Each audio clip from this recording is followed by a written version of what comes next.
Hey guys, Cooking with Kim D here. I am dying for some quiche, so I said I'm going to throw together a quiche. And I have always, now I own, this is our deep dish pie pan from our stoneware line. This is the old color cranberry. I've had this for years. It now comes in a beautiful gray to match all the rest of our stoneware. But whenever I make quiche or anything with a crust, I have to be honest, I have not been using this pan because I don't make my own crust. I said it. I don't make my own crust. There is nothing wrong to me than Pillsbury dough out of the bag. Might be wrong, but whatever. I like it. It works great. But because this is a deep dish pie pan, this is not big enough. So I happen to be going through a whole bunch of recipes, Pampered Chef recipes recently, and I said, oh, I haven't made that in a while. I said, oh, but it's got a crust. I don't know what to do. And I realized they use the pastry mat to roll out the dough a little bit thinner to be able to accomplish making a pie with a real crust inside of the deep dish pie plate.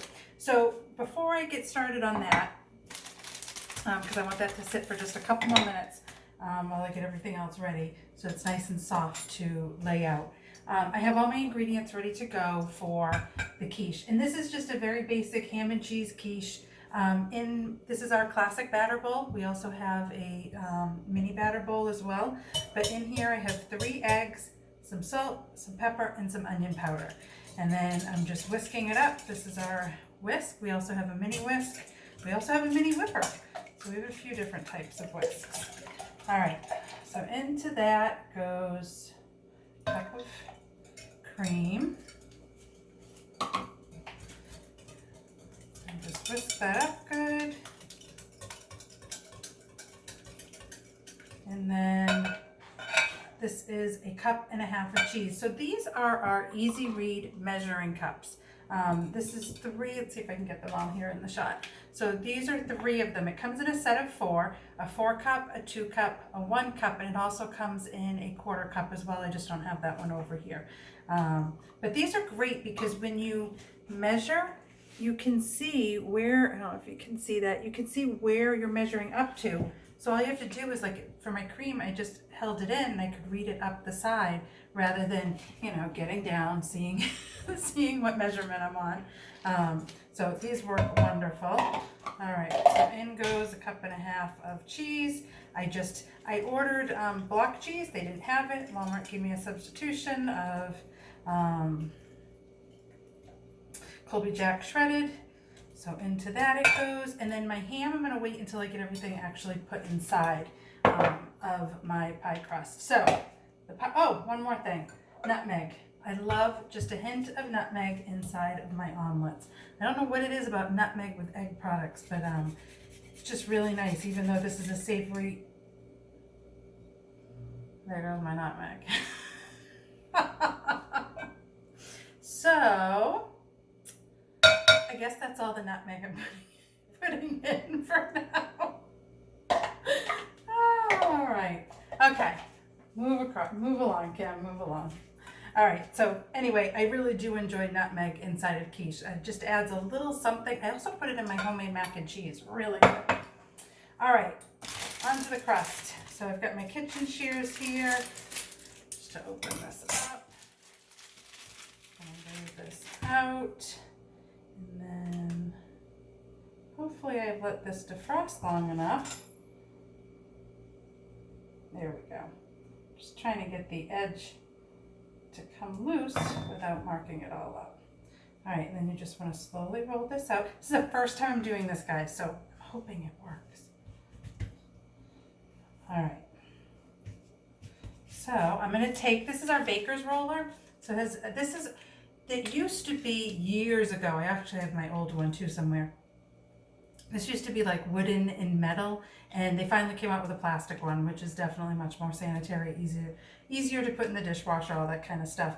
But these are great for things like crust. They're also great if you do the like the taco rings and all the rings that you can do on the round stones, because when you put your crescent rolls down into that starburst shape, you can use this to kind of press the seams down as well.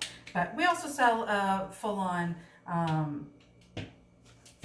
you know, regular roller, but I just think this is just as easy. It takes up less space. If you're a big baker, I am a baker, I do enjoy it, but I'm kind of a fake out baker. I make some stuff from scratch, but when it comes to pie crusts and whatnot, I don't usually do those from scratch.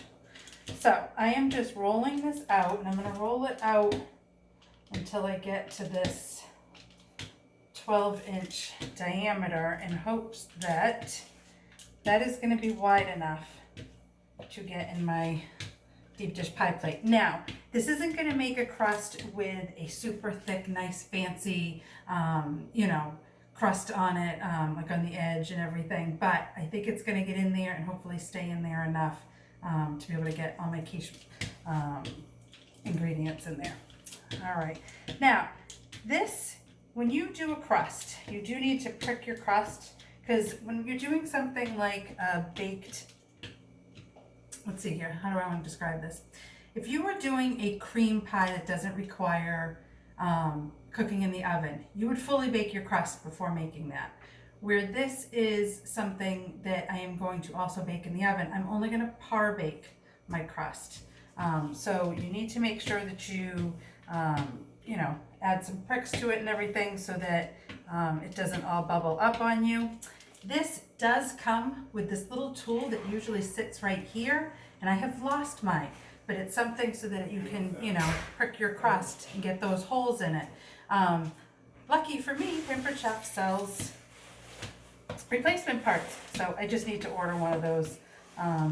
It sits right in here, perfect size. All right, so I've got that in here. I think that should be good. I'm gonna take my deep dish pie plate. Hi guys. Hello. And I'm gonna put that on top of here. Oh yeah, that's already much bigger than it usually is. Now, because I have rolled this out, it is definitely thinner. So I would probably back off the baking time of your par bake time for your crust so that you don't burn it. All right, I might have a little bit more crust to work with to make an edge. So let's see here. Just want to try to get that in evenly. My son and my husband just got home. All right, so that's in there. Now, if you wanted, you could trim it, but remember your crust is going to shrink a little bit. So I don't want to do that. So instead, I am going to flip it in ever so slightly. Not much, but just enough to give it that little roll on the top. And then maybe I can crimp it or do something with it.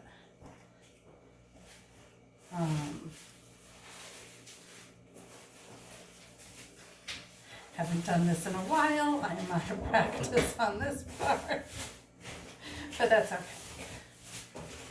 Not entering it into a contest. All right. Sorry, I just want to show you that last step of what to do. Get that in. So obviously, the more center this is, the more even it's going to be when you roll this over. I've got a couple little thick spots, but again, I am out of practice on this one. All right, so now that I have that, you could, if you wanted to, go around and crimp this with a fork. I prefer to just kind of do the little pinch. So I'm just taking my thumb and my finger and creating a little dimple. And going around the pie plate.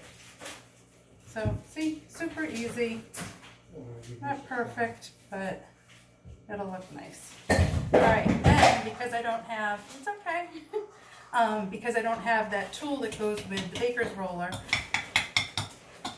I'm just going to put a bunch of holes all the way around on the sides. I know some people like bake them with like navy beans or pinto beans or something inside of them and whatnot. I just put in a lot of these and it seems to be okay. So I am going to put this in the oven for a few minutes, just par bake it. And then I will put my quiche mixture in here, and then I'll sprinkle the ham on top just so that that's distributed evenly. And then this is going to go in a 375 oven for 30 to 40 minutes. Super easy, guys. Love quiche, and this all comes together super quick and very inexpensive too. It's really kind of cheap to make homemade quiche. So there you have it. Our deep dish pie pan, our baker's roller. This is our beautiful baking mat. One thing about this, you do not want to use anything sharp on this. You can use a plastic knife as long as you're not pressing down on it real hard, but you never want to use like real knives, like, you know, a forged cutlery knife or anything like that. You will go through the mat, unfortunately. So any questions, please feel free to reach out, and happy cooking, guys. Bye, guys.